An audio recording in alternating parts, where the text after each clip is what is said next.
Among the most recognizable signs of the Catholic Church are monks and nuns.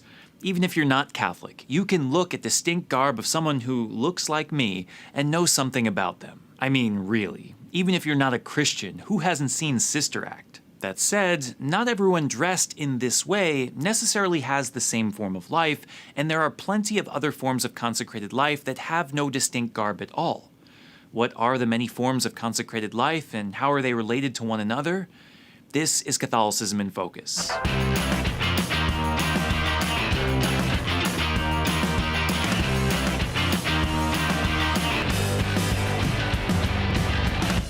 It probably goes without saying that all Christians, by virtue of our one baptism, are called to follow Jesus, imitating him in charity and virtue through holy lives.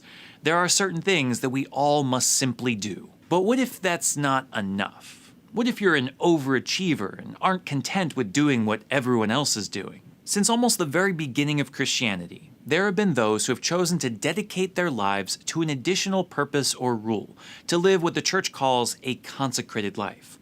Over the years, the specific lifestyle choices of consecrated persons have taken on wide and diverse expressions, but all forms seem to fit into one of four general categories. The first and most ancient expression is known as the eremitic or anchoritic life. Consecrated through public profession of the three evangelical counsels, poverty, chastity, and obedience, these individuals dedicate their lives to the praise of God and the salvation of the world through a stricter withdrawal from the world, the silence of solitude, and assiduous prayer and penance. The early hermits were known to have spent much of their time in the desert, imitating Christ's own temptation and longing in the desert.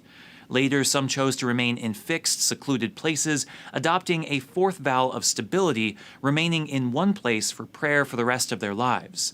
These people were called anchorites. Although both forms of life are defined by withdrawal, these men and women often served as spiritual advisors to the faithful, ensuring that their dedicated life was not self-serving, but rather still for the sake of all the faithful. Similar to this expression, although not quite as intense, is that of consecrated virgins and widows.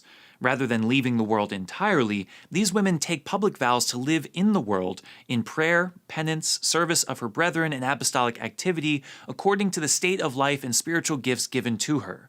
Like hermits and anchorites, their vows are individual in nature, but they may be given permission to associate together for the promotion of certain gifts. This is rarely the norm, however, and never a major part of their lives, and so some are left yearning for a more dedicated communal life.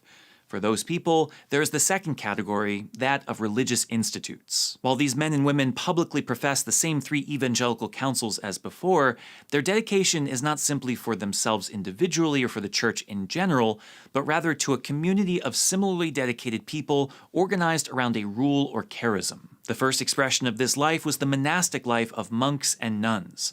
Like hermits and anchorites, they are contemplative in nature, focusing heavily on prayer, but doing so as a community with shared prayers, fasts, and responsibilities. This is seen today in the communities of the Benedictines and Carthusians. Similar to this would be what is called the canons regular and clerks regular, vowed clerics living in community with one another. Unlike monastics, the rule of the canons was never as strict, nor was there an emphasis on stability, allowing greater independence to fulfill clerical duties in the world. The original canons regular were formed by St. Augustine, and the most popular today are the Norbertines. Even more apostolic in nature would be the mendicant orders like Franciscans, Dominicans, and Carmelites.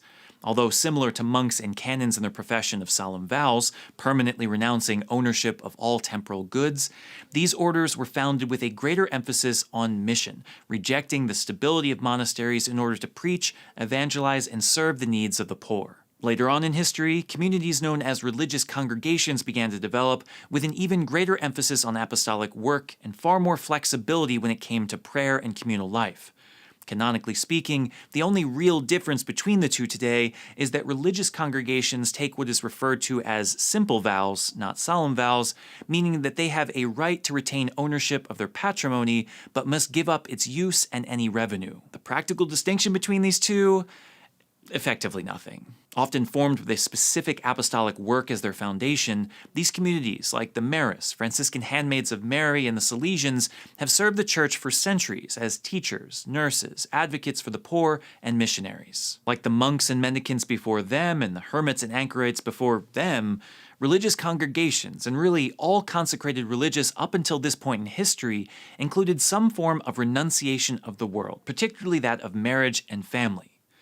This is quite different from the third category, that of secular institutes. Although priests may join secular institutes, and some are devoted entirely to priests, what makes this form of consecrated life so unique is that it's designed for those who are already married with a family. Rather than renouncing the world, they work to make it holy by living in it. Canon law defines it as a form of life in which the Christian faithful, living in the world, strive for the perfection of charity and work for the sanctification of the world, especially from within. First receiving papal recognition in 1947, it is the newest form of consecrated life. Members of these communities publicly profess the evangelical counsels as the other religious do, binding themselves to certain prayers and acts of penance, but with the aim of bringing holiness to their families, occupations, and ordinary lives. Popular communities include the Secular Institute of Pius X, the Secular Institute of St. Angela Merici, and the Institute of the Maids of the Poor. Interestingly enough, third-order groups like the Oblates of Francis de Sales or secular Franciscans are not considered secular institutes, but are rather deemed public associations, groups that make a public promise to live their respective rules. Because they do not profess the evangelical counsels, they are not considered consecrated. That said, it's still a wonderful way of life, something that you may consider if the rigors of consecrated life seem too difficult, but you're still looking for a way to grow deeper in your faith by way of a communal spiritual commitment. Think about it. But before you do, there's still one more category to consider, and I'm warning you now, it's a confusing one.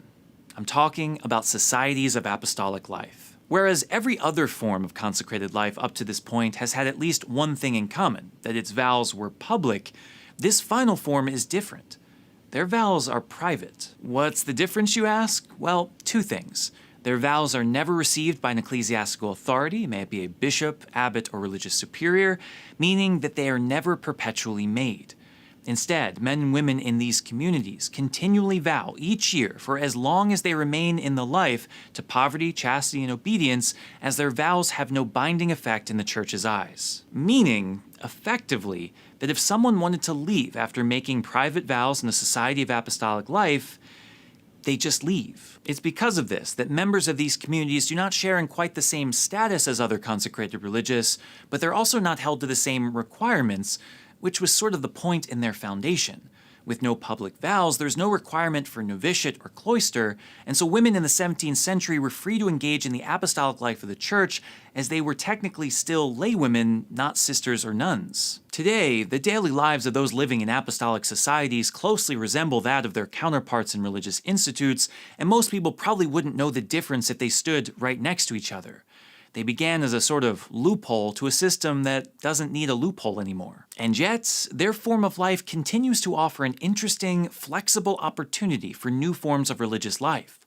Think about what might be possible for apostolic communal life in the future if one's vows were not necessarily permanent. Could there be communities intended precisely for short periods of one's life? Maybe there's room for discernment communities that could serve as stepping stones to more permanent vocations. Some communities, like the Daughters of Charity and the Paulist Fathers, are very successful in expecting its members to renew their yearly vows for their entire lives, but there's no reason a new apostolic society would have to. There are many, many more possibilities out there. And that's what's so wonderful about consecrated life in the Catholic Church.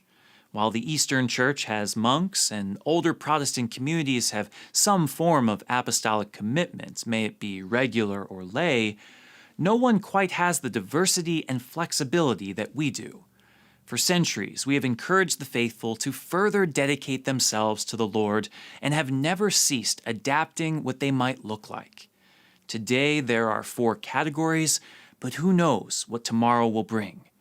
As long as there are people seeking to be disciples of Christ, there will be ways to form a stricter life around it.